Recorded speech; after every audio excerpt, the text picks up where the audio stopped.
Kapag tayo po ay magre-repaint at same color lang naman ang ating ibubuga, wala pa siyang ganong gasgas at makinis pa, ang gagawin nyo po ay sabunin lang ito ng dishwashing liquid at pasadahan ng lihang 1,000 grit.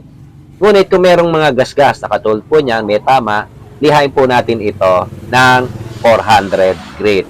Kung wala pong gasgas no, na malalalim, smooth pa naman yung pintura, gusto nyo lang pong i-repaint at pakintabin, pwede nyo na pong i-rectang kulay.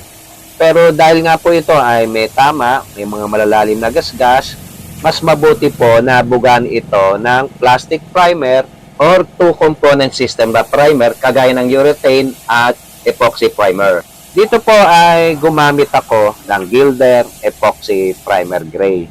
Subok ko na rin po yung tibay nito. Dito po ay binugahan ko na lahat ng primer. Maganda rin po kasi kapag magre-repaint tayo, hindi tayo sigurado kung ano yung, o hindi nating alam kung ano yung ginamit doon sa dating pintura, mas maganda ay bugahan muna natin ito ng Gilder Epoxy Primer Gray. Mga 2 coats po, protection din po ito sa dating pintura. Isang po kasi kapag inirekta na natin ng kulay, hindi natin sigurado kung ano yung dating pintura, isang nagkakaroon po ito ng reaction, nagkakaroon po ng wrinkles at patsi-patsi. Kapag pantay na po yung pagkakabuga natin ng primer, patuyuin lang po nating mabuti ito. Mas maganda po kasi ito yung tuyo ito bago lihain. Dito po ay obligadong lihain natin ang primer. Kasi ang finish po ng primer ay magaspang. Mas maganda po kasi kapag bubuga na natin ito ng kulay, ay smooth na po yung primer. Sa pagliliha po ay gagamit tayo ng lihang 800 grit. Wet sanding po. Papasadaan lang po natin yan. Huwag po nating sasagarin. Baka mapasobra ang ating pagliliha. Lalo na doon sa mga edge o yung mga kanto. Baka po lumabas yung plastic. Yun po ay iwasan natin. Ang purpose lang po ng pagliliha ng 800 grit ay para maging smooth po siya. Nang sa gayon, kapag binuga na po natin ito ng kulay, may makinis na po siya. Kasi kapag po ang primer ay hindi naliha, may mga butlig-butlig po yan. Then, kapag ito po ay binuga na natin ng kulay, magkakaroon ng butlig yon at pag pinasadahan natin ng liha, ay lalabas po yung butlig-butlig na primer. Dito po kapag makinis na po no, yung ating bubugahan, ang unang buga po ay huwag po nating kakapalang kagad o bibiglayin ng kapal. Miscoat lang po. Dito ay para maiwasan yung pinholes o yung pagkakaroon ng butas-butas. Ugaliin din po natin na kapag tayo po ay magbubuga, i-drain po natin yung tangke ng ating air compressor. Minsan po kasi hindi natin namamalayan ay napakarami na pong tubig yung ating tangke. So, minsan, kahit na meron na tayong water separator, hindi lahat ng tubig ay natatrap nito. Yan ang isa sa nagkokos din ng pinholes o butas-butas. Dahil sumama po yung tubig sa hose, then diretso po sa spray gun, kumalo na po sa pintura. After pong ma-first coat, mag-interval lang po tayo o mag-flash off lang po tayo ng 15 minutes bago po tayo mag-recoat. Pero depende po yan, may pagkakataon po na magaspang yung pagkakabuga po ng first coat o maring nadapuan po ng dumi. Patutuyin po muna natin mabuti ito, then papasadaan po natin ito ng lihang 1,000 grit, wet sanding po, hanggang sa mapantay po at maging smooth.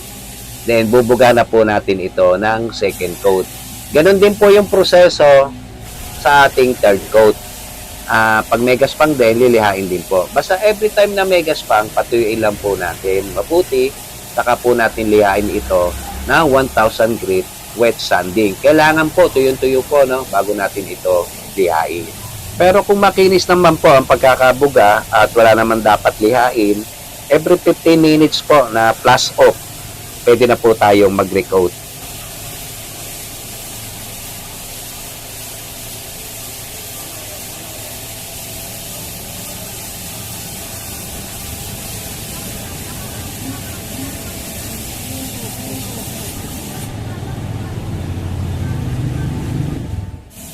Kapag tayo po ay nagpipinta ng base coat, ideal po na coat ay 3. Pero depende po yan kung sakaling hindi pa pantay yung inyong pagkakabuga, pwede nyo po bugaan ulit hanggang sa mapantay. Kasi depende rin po sa ginamit nating base coat.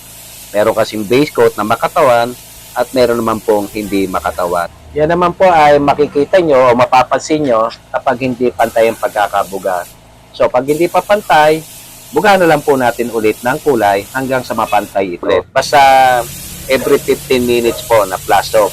Basta urethane type po ang ating gamit. Basta depende po, muli ko pong inuulit, kung wala pong gaspag at walang dapat lihain.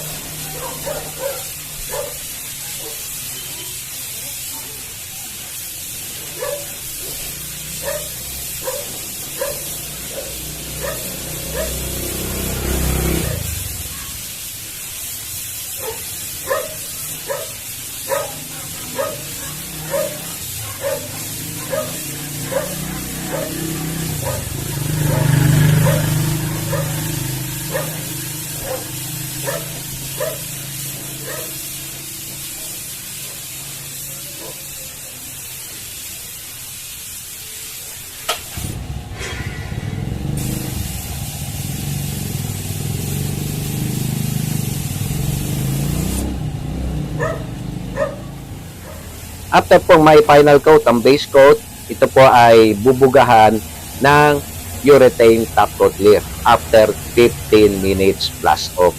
Ganon din po ang proseso sa pagbubuga ng top coat clear kapag urethane type po ang ating gamit. Every 15 minutes po na plus off ay pwede na po tayong mag-recoat. Ilang coats po ba ang ideal na buga ng top coat clear? Ang ideal po ay minimum of 3 coats.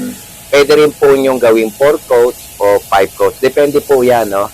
Basta mas maganda ay mas makapal. Mas makapal, mas makintab, at mas matibay.